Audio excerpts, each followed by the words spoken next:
Yeah, thank you so much. It's really great to be here with our sister panelists. This paper that we're presenting is part of a project aimed at developing new ways of building gender-just peace that is both politically and environmentally sustainable. The Feminist Roadmap for Sustainable Peace and Planet project aims to address some of the major intersecting crises of our time, including the inequalities crisis and the violence it engenders, and the ecological crises of climate and biodiversity collapse, and to tackle those crises at root. Our starting point for thinking about how to build peace that is gender just and politically and environmentally sustainable, and since that's such a mouthful, I'm now just going to call it sustainable peace, is straightforward if not simple. Rather than looking at peace processes or peace agreements, we try to start by asking a couple of main questions. What are the conditions of people's lives at the end of wars, and what does that mean they need? And second, how can the root causes of war be addressed so that sustaining peace is possible? These questions in turn lead us to focus on some things that need to occur to build sustainable peace, including dealing with the repair of war's harms, creating sustainable livelihoods, investing in both social and physical infrastructure, transforming the inequalities that underlie wars, and finding ways to forestall the worst of the climate and ecological crises, and to restore biodiversity in ecosystems. We think that when you lay out these needs in this way, what is striking is that what happens in post-war contexts is essentially exactly the opposite. Instead, we see economic recovery prescriptions designed to build the state's financial stability and its ability to pay its debt, rather than to rebuild people's lives and livelihoods and the environments on which they depend. And enmeshed within, in many ways, a product of those economic recovery prescriptions, we see a doubling down on extractivist capitalism, the very system that drove the inequalities and injustices that contributed to war in the first place. So in this paper, we're trying to do three things. First, to outline some of the ways in which extractive industries and extractivist capitalism are central to undermining the prospects for sustainable peace, and indeed are antithetical to it.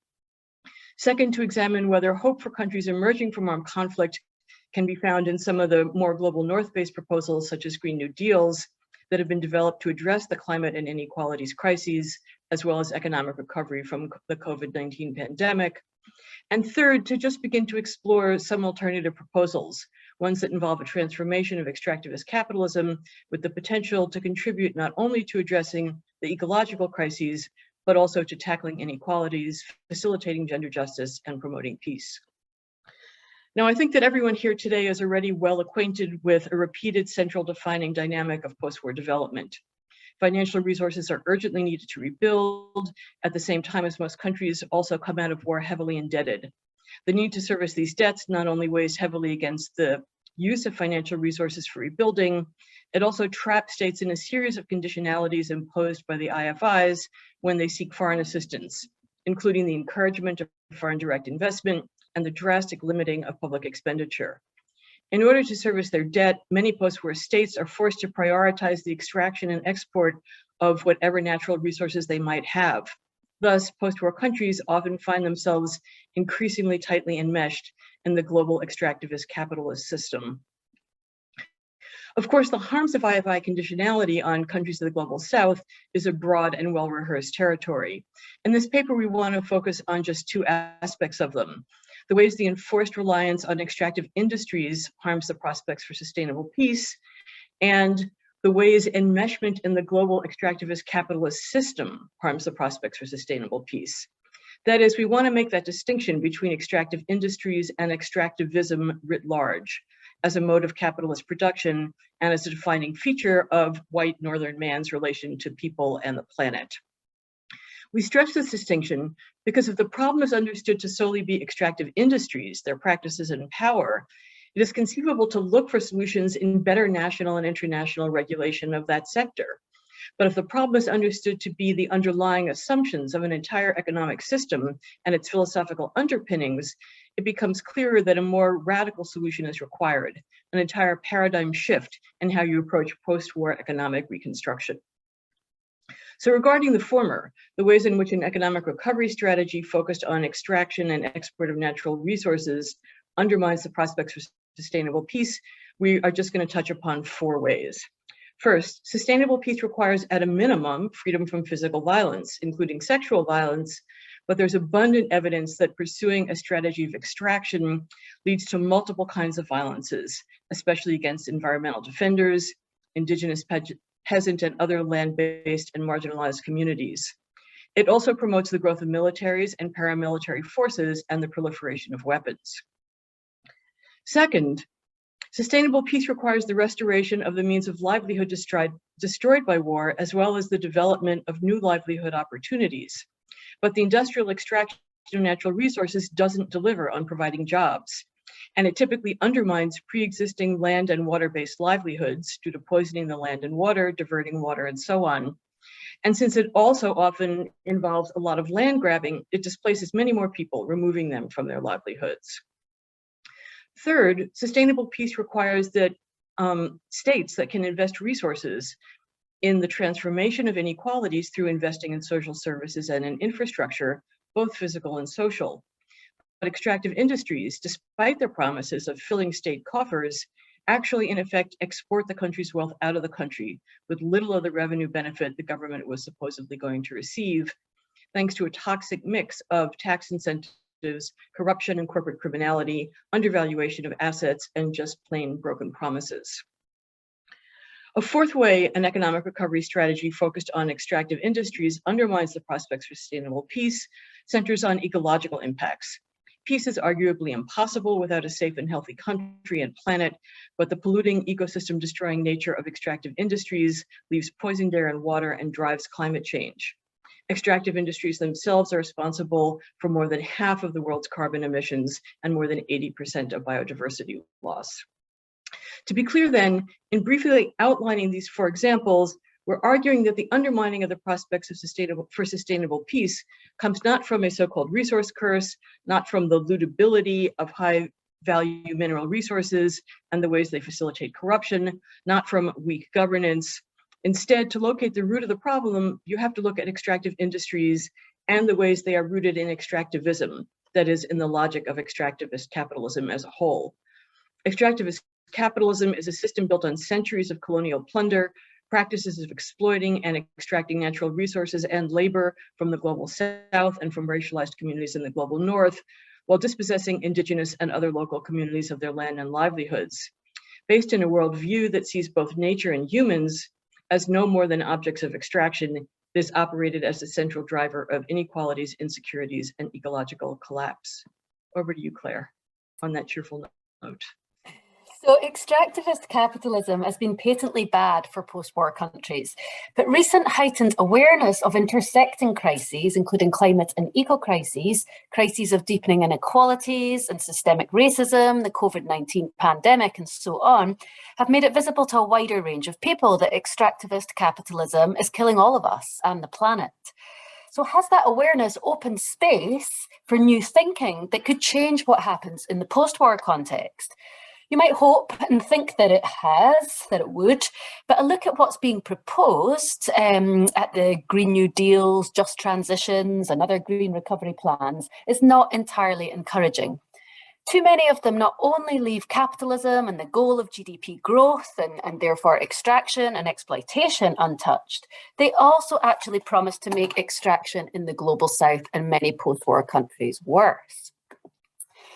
When looking at the kinds of Green New Deals that have been coming from states such as the US and EU, it quickly becomes apparent that they focus on the transition to greener, cleaner energy in the global north, the green bit, create jobs, the New Deal bit. They ignore the elements of the green energy product life cycle that typically occur in the global south, often with devastating consequences. So for example, the mining of lithium, cobalt, nickel, graphite, and other high-value minerals required for renewable energy and other green technologies. It's already surged, and demand is expected to increase by 500% by 2050. Driving land grabbing, the pollution of water, air and soil, the loss of livelihoods and or toxification of livelihoods, and the socioeconomic harms of community destruction, all of which are gendered phenomena and in countries in the global south, particularly those recovering from war, for example, the DRC. Or another example, the expanding demand for agrofuels as an alternative to fossil fuels. This destroys rainforests, depletes biodiversity, forces indigenous peoples off their land, replaces environmentally friendly, sustainable smallholder farming with monocrop, petrochemical intensive, industrialized farming. Again, all with adverse impacts on women. And again, post-war countries often really affected here, Liberia, Indonesia, to give two examples. And at the other end of the clean energy life cycle, e-waste disposal also has devastating impacts. When solar panels, electric batteries, and electronic equipment reach the end of their lifespan, the components are most often shipped to the global south. And this waste is vast, and with the transition to more renewables growing. All the solar panels currently in use, for example, will be entering the waste stream by 2040. Women and children in the global south bear the disproportionate burden of disposing of those toxins, sorting through waste to extract the reusable components, often using low-tech tools without protective equipment at the risk of irreversible damage to their health, fertility, and health of their children.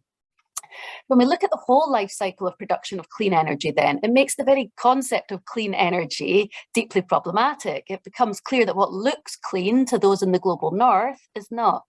It leads us to acknowledge that the toxic toll paid by people and ecosystems in the global south is part of a much larger pattern, a continuation of hundreds of years of colonial relations in which the north has exploited and extracted human and natural resources from the south, downloading onto the south the costs of northern prosperity whilst ignoring the social and environmental harms. So feminist troubling of the idea of clean energy means it can no longer be seen as a thoroughly benign solution to the need to drastically cut carbon emissions. Without that fantasy, policymakers and the public have to confront questions about how much is enough. Such questions bring into view the resistance of governments in the global north to question the idea of GDP growth, economic growth, as the goal of the economy. A resistance at the heart of the failure of these mainstream plans to tackle the climate and its intersecting crises. Not challenging the primacy of GDP growth means that Green New Deals and their like cannot make the critically important move of asking what should the goal of economic life be? Should it be GDP growth, or should it be human happiness or dignity? Basic meeting of human needs? Should it be planetary health, survivability, sustainability, the flourishing of ecosystems?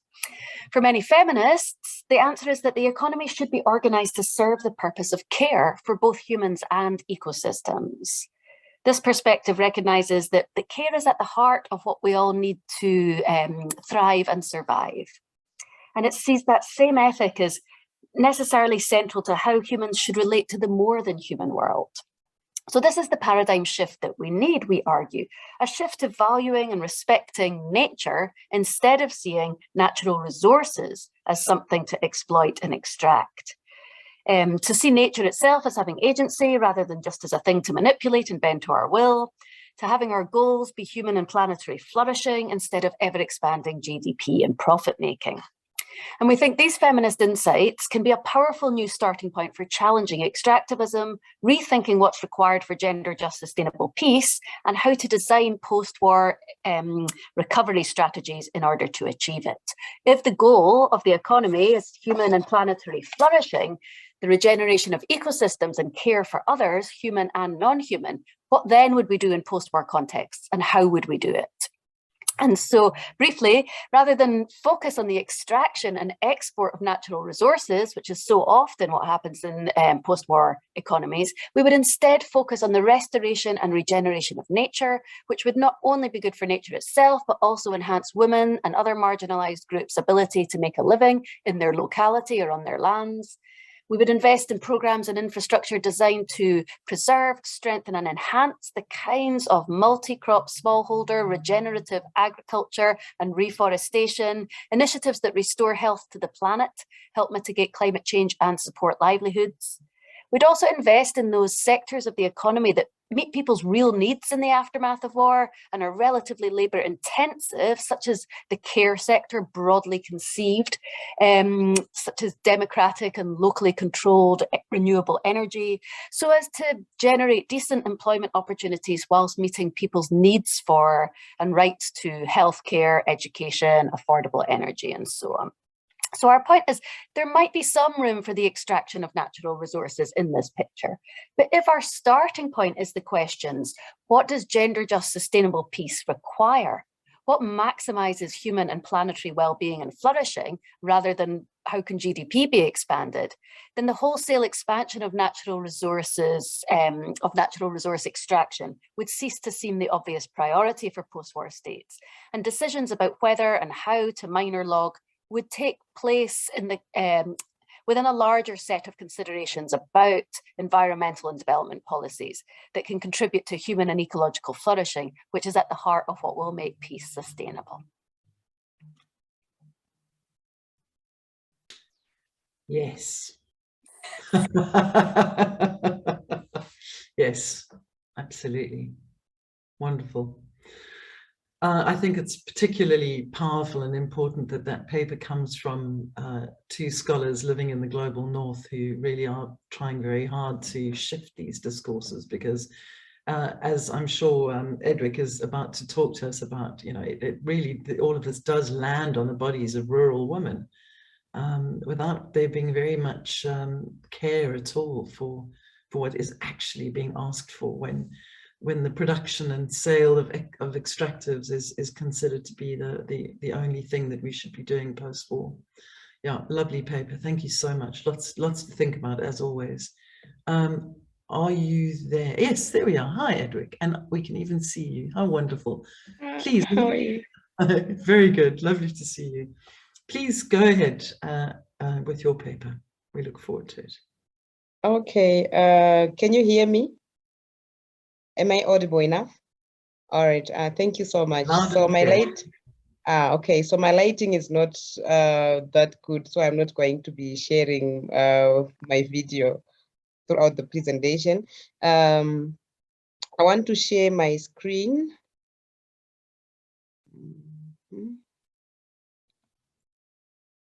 Yeah, it's working, right? Yes, there we go. We can see it. If you'll just push the little flying button on it. Or... All right. Yeah. Great. Yeah, it's okay now, right? Lovely. No, not yet. Just go down not to... Yet. No, if you push that little, can you see the little screen, you know, the little screen icon that's in the bottom right-hand corner? Bottom right-hand corner, which one? Yeah. Do you see that? Just drop your cursor down to the book. Do you see where the book is? Next to the book is a screen. Yes, this one. Yeah. Next one along. Next one along.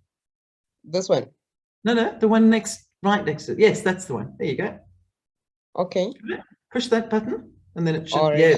Yeah, now we can see it really well. Lovely. Thank you. All right. Super. Okay. Thanks.